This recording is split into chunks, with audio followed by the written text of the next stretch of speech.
आज बात करने वाला हूं शिवरात्रि 2022 के बारे में। ऐसा हम इस बार क्या करें 2022 में कि भगवान भोलेनाथ की कृपा या असीम कृपा हम लोगों को मिलती रहे। आज इस वीडियो के माध्यम से अंत तक अगर आप देखेंगे तो मैं बताने वाला हूं कि इस शिवरात्रि पर कुछ अचूक उपाय अगर हम करते हैं, शिवरात्रि के दिन ऐसा माना गया है कि किए गए इन उपायों से आने वाले पूरे वर्ष भगवान भोलेनाथ की कृपा, धन धान्य, पारिवारिक सुख, वैवाहिक सुख और इसके अलावा अगर हम बात करें तो स्वास्थ्य से संबंधित चल रही समस्याओं से निजात मिलने लगती है। जय श्री श्याम मित्रों, स्वागत है आपका एस्ट्रो आश्रम में। आज बात करने वाला हूं शिवरात्रि 2022 के बारे में।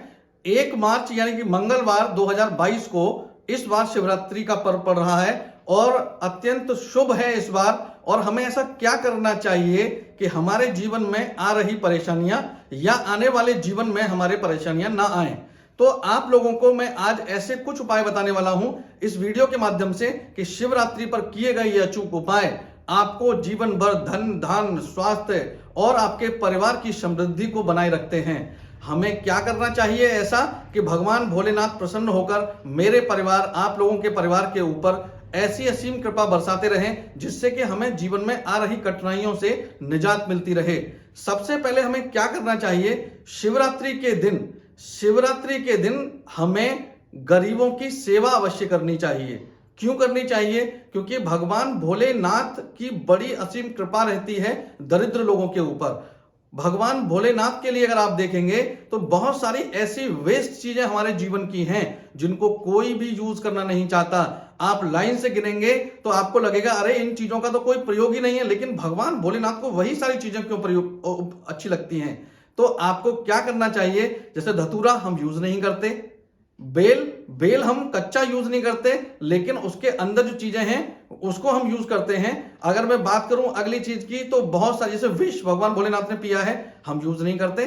तो ऐसी चीजें जो सबने त्याग दी हैं, ऐसी चीजें जो सब दूर करते हैं, भगवान भोलेनाथ उनको अपनाते हैं। तो दरिद्रों की सेवा, गरीबों की सेवा अगर करते हैं इस शिवरात्रि पर तो अत्यंत लाभ मिलने वाले हैं। आगे अगर मैं बात करूं तो जैसे जनरली हम जलाभिषेक करते हैं तो इस बार मैं एक अलग तरीके का जलाभिषेक आपको बता रहा हूं जिसको करने से आपके जीवन में आ रही समस्याएं, जैसे यदि किसी का विवाह नहीं हो रहा है, उसमें देरी हो रही है, विलंब हो रहा है, बेटा है किसी का या बेटी है किसी की, तो वो कर सकता है। किसी के परिवार में चल रही बहुत लंबी कोई बीमारी अगर है तो कर सकता है। किसी का प्रमोशन नहीं हो रहा है या नौकरी से संबंधित समस्या है तो वो कर सकता है।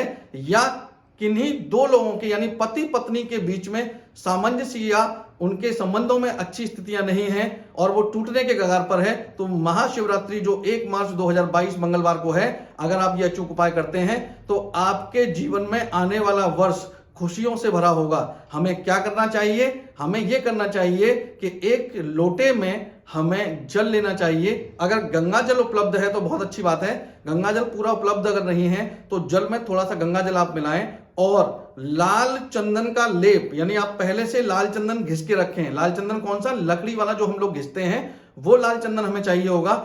लाल चंदन घिस के रखें और वो लाल चंदन का लेप हमें उस जल में मिलाना है लोटे में।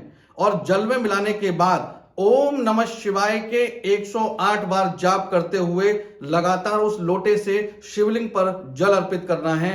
अगर आप ऐसा करते हैं इस महाशिवरात्रि पर तो आने वाला अगला महाशिवरात्रि आपके जीवन में खुशियां भरी होंगी।